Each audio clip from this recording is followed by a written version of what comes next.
So another task that we face on the research journey is sending in our first article, our first contribution to a journal or a chapter in a book, and then it's not accepted. So we see some fantastic book coming out just in our space, call for papers.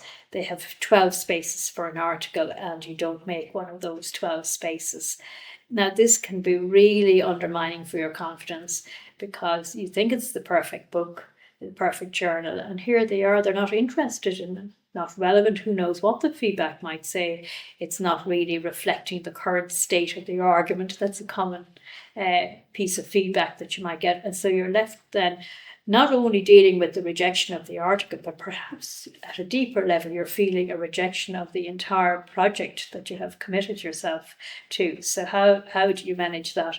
Well, I think it's really important. I was a book review editor at one stage, and I could give the same book to three people, and I would think it was three different books I had given out because it would be so different in terms of the reviews that you get back.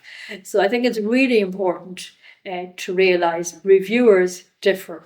You could meet reviewers on a bad day. Some reviewers are very committed to their own ideas and don't like ideas that differ to their own. So they're inclined to publish just what is close to what they think themselves, and they don't present a range of positions in the journals that they edit or in books that they're preparing.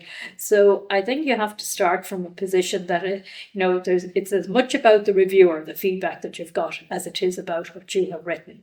So if you're able to assume that perspective and realize there's more than one reviewer in the world and you didn't meet somebody who was particularly impressed with what you had to say, that's not the end of the world.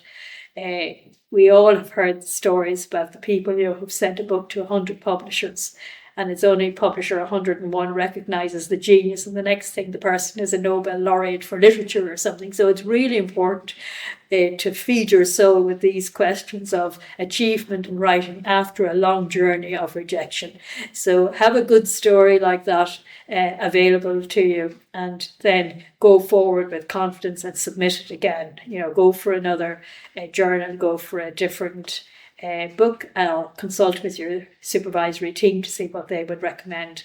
Maybe there is a nugget in the feedback that has identified something that you are missing. So it is an opportunity to submit the same proposal, but to expand it, to reorganise it according to the feedback that you've got. Not all feedback will be wrong, but there can be a very personal dimension to feedback that you receive as well. So if at first you don't succeed, try again.